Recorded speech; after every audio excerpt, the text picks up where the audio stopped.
Chapter 11. The Campfire. What remain most fondly in our minds after a wilderness trip, I suppose, are the campfires. The warm blaze that takes the kinks out of you in the misty morning, the handful of crackling twigs that boils the kettle at noon, the cooking coals at the end of the day's sport when the odors build up in such a way that you can hardly bear to wait for that fresh liver or those flaky rainbows, the cheerful flames behind whose sanctuary you sit while the darkening forest comes to life. There is also the long night fire beside which you lie secure, obedient to no needs but those imposed by darkness and cold and vagrant wind, and to no mortal laws but your own. The campfire then seems little more than a pinprick in a vast and vacant infinity, man's single buffer against an earlier and simpler age, when there were no weapons but stones, then clubs, and later spears and winging arrows. Much of the success of a camping trip, as well as a great deal of pleasure, is going to depend on your having the right kinds of fires. This does not mean, certainly, that campfires should be built in just one way. It all depends upon where you are, what you have, and whether your most pressing needs at the moment are for warmth, light, or nourishment. The principles governing outdoor fires do not change, however. In the realm of camping, there is probably no one set of essentials so often mismanaged. A poor fire can cause a multitude of troubles. A good one is a joy to all around it. Safety. First, let me speak of safety. Never start a fire where it will spread dangerously. Wind may carry a glowing particle an unbelievable distance. Once in a high wind, a mere spark ignited dry grass 100 yards from my own fire, although I had thoroughly cleared the ground for 75 feet to windward. If I had not extinguished that conflagration promptly, 20,000 acres of virgin timber would have ground into ashes, ugly deadfall, and stark black stumps. On another occasion, a very dear friend, a fine and competent woodsman, was camping alone in remote mountains. One morning, after washing his hands and face, he stood for a few minutes before the campfire with his bath towel spread in his hands to dry. Then he flung it back into his sleeping bag, took up his rifle and pack, and departed for a day's hunt. When he returned in the evening, there was no camp. Tent, sleeping bag, grub, clothes, and everything had been consumed. Nothing remained but a pile of ashes. There had been a small spark in that towel when he had tossed it on his own bed. It does not pay to take chances with fire. Never kindle one on inflammable ground such as that made up largely of decomposed and living vegetation. A fire will sometimes eat down deep in such a footing. An individual may think he has put it out, but often it may still not be entirely extinct. Unseen and unsuspected, it may smolder for days and weeks underground. It may lie nearly dormant during an entire winter. With the warmth and increasing dryness of spring, it may regain new vigor until one hot day, a strong wind may cause it to bloom into a growling, exploding, devastating forest fire. When you leave a camp or biovac in a potentially dangerous area for more than a few minutes, put out that fire. Saturate it with water, stir up the ground beneath and around it, working and soaking ashes and dust into mud. Dig around it until you are certain no root or humus will lead the blaze away like a fuse. Feel with your hands to make sure that all heat has been safely diminished. Examine the vicinity for any activity resulting from sparks and flying embers. Particular precaution must be taken in some country when a Dutch oven is used.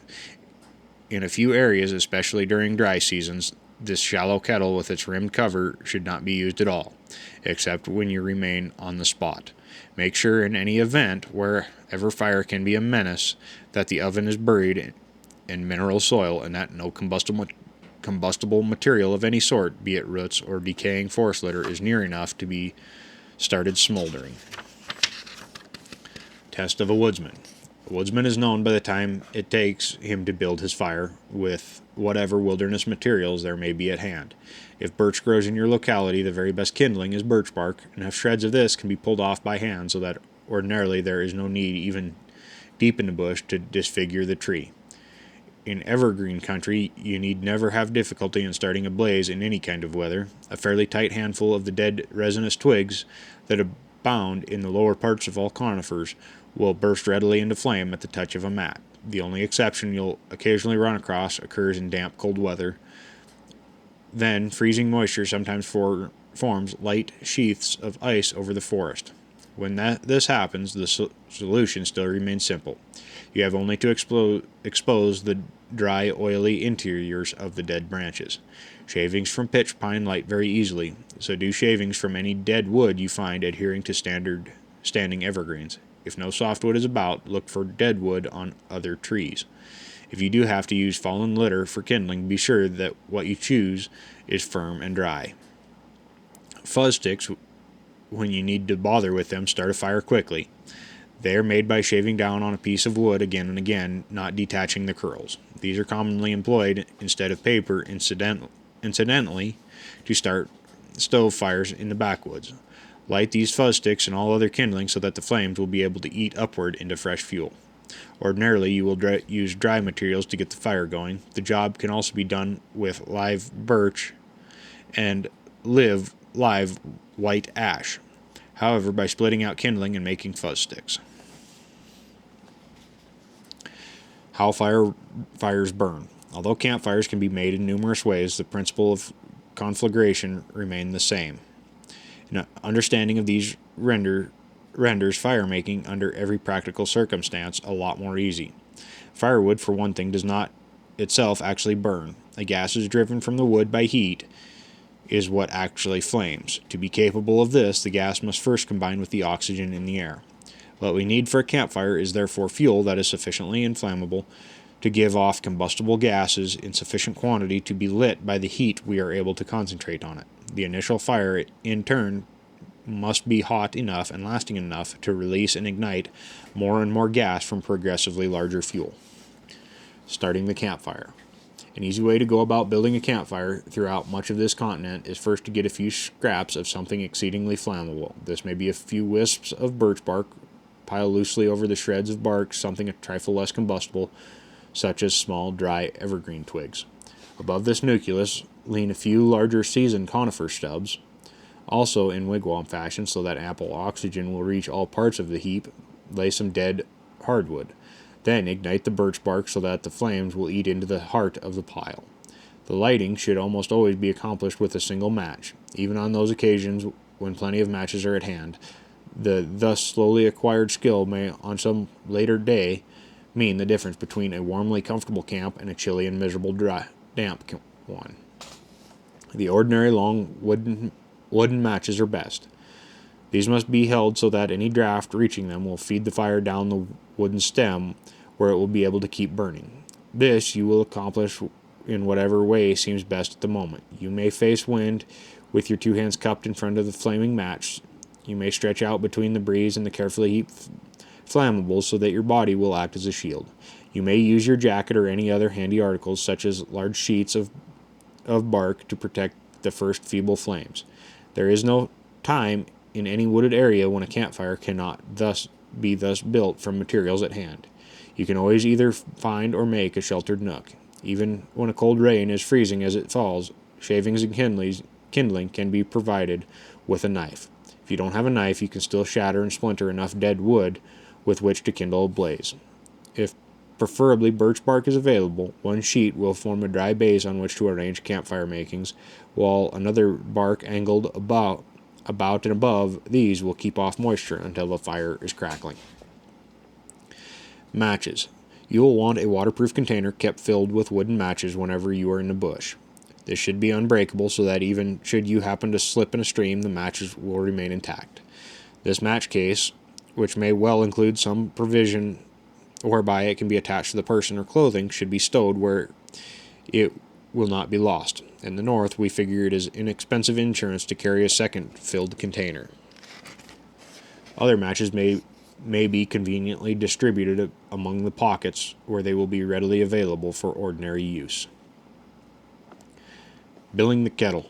The northern woodsman, particularly the Canadians, must sip his steaming cups of tea at noon and contemplate its rapidly changing surface color, even if he has nothing to eat. This is almost a religion up under the aurora borealis, and is called biling the kettle. For the temporary fire required, nothing elaborate is needed. Sufficient is a handful of dry wood that will flare up briefly and as quickly disintegrate to ash. A few gray feathers of which invariably swirl up to float almost unnoticed in the dark brew. The Camp Fire Club, for more than 40 years, has sponsored an annual competition in boiling a kettle of water, with prizes and with time limits for qualification. The participant is given a billet of dry wood about 5 by 12 inches, a sharp hand axe, a kettle holding about 2 quarts of water, and 1 match. That is all. The best technique is first to split the wood to include 3 full-length pieces about 3/4 of an inch thick.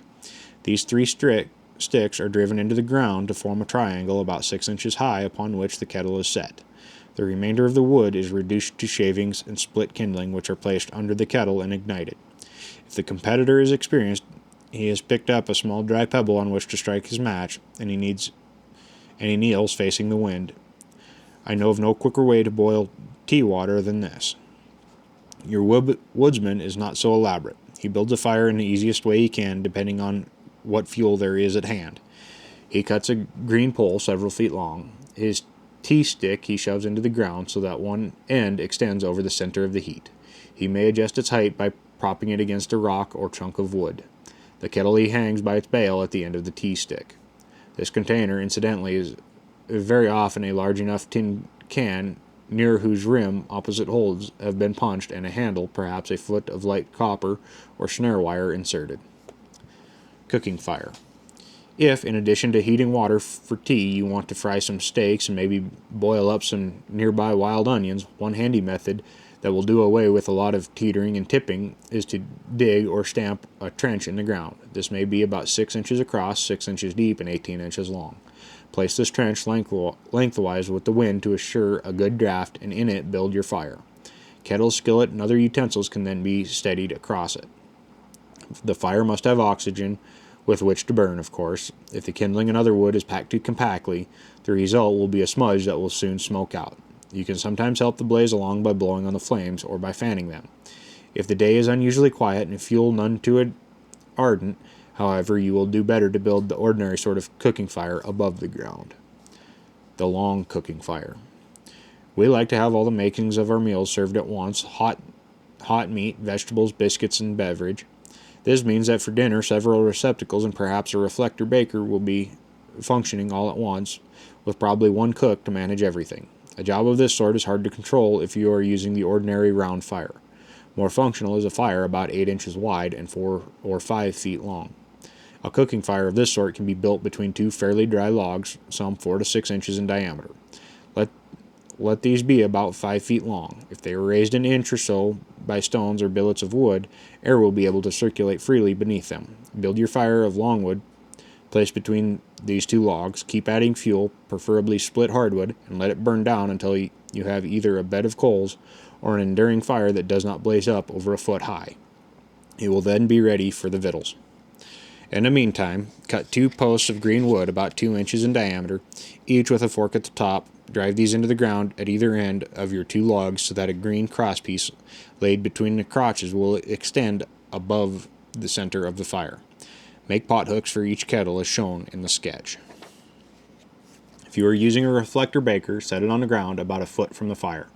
While baking encourages a high blaze in front of it with split kindling. Grates and irons. A substantial wire grid available from dealers and camp equipment will provide a convenient base on which to set pots and pans above a wood fire and over which to broil meat. Some of these have folding legs which, stuck into the forest floor, will hold kettles and fry pan the desirable 8 inches or so above the ground. Our own experience deep in the bush, however, has been that these sharp extremities are somewhat of a menace when one is constantly on the move. We have removed them partly also to save weight. The grids can as handily be laid across rocks or billets of wood. In a stony spot, this has to be done anyway. A similar arrangement, less bulky to pack, is 2 iron rods about 1/2 inch in diameter and 4 feet long, or flats or angle irons of similar stiffness. Support them above your fire with rocks or logs at each end, and have them just far enough apart so the smallest kettle will not slip down between. Fire makings. Before you turn in at night, and certainly before you leave camp, even for the day, provide a plentiful supply of fuel with which the next fire can be built. These makings may include birch bark, 3 or 4 good fuzz sticks, some split kindling, and a few pieces of larger wood. Place all of these under cover where they will be sure to keep dry. You may arrive back in camp dog-tired, cold, and wet, with numb hands, and will scarcely grasp a knife for whittling. Or when your turn comes to build the morning fire, it may be raining or snowing. It won't take many such experience to make you remember to have the makings always ready. One of the unforgivable sins in the northern woods is to quit the camp or cabin without leaving both kindling and a plentiful supply of dry firewood by the stove or fireplace. Wood for burning. The difference between softwoods and hardwoods is botanical. The evergreens are called softwoods. Hardwoods come from trees that have various types of flat leaves instead of needles or scales.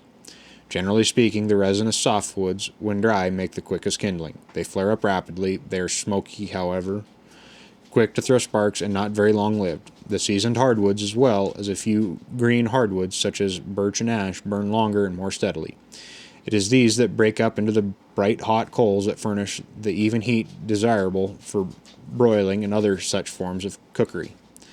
The woods that spark most roughly are in the order of their doing so are white cedar, red cedar, alder, hemlock, balsam, the spruces, the soft pines, basswood, box elder, chestnut, tulip, sassafras, and willow. Often you have to use woods that spark because no other is conveniently available. Don't put fresh wood on a fire in front of your shelter and go away and leave it even for a minute under such circumstances.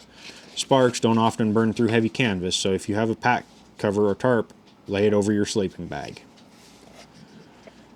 Night fire. Suppose you have a cooking fire built in front of your lean-to tent, and the weather is either nippy or downright cold.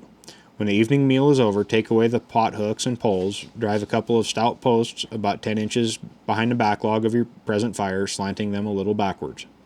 Pile up a wall of good stout logs, dry or green, against these. Over your cooking fire lay some smaller logs. Pretty soon you'll have quite a blaze, with the log wall in the rear reflecting the heat back into your tent, a cheerful fire to spend a frosty night before. If you will build up this fire just before turning in, you may be able to keep it going all night. It will then provide warmth while you sleep, and in the morning a bed of coals that will do for cooking breakfast. There is no sure formula, however, for keeping a campfire alive all night without attention. Sometimes it will hold, but if the heat is necessary for comfortable sleep, more often someone has to pile out around 2 a.m. to freshen it. This is not much of a chore to an old woodsman. He lays on some logs that have already been cut, and perhaps he lights a stub of a pipe from a coal. Never does smoke smell so sweet. An owl hoots, the sparks and smoke go straight up to heaven, where gleams Orion's belted brightness. It's good to be awake at such a time.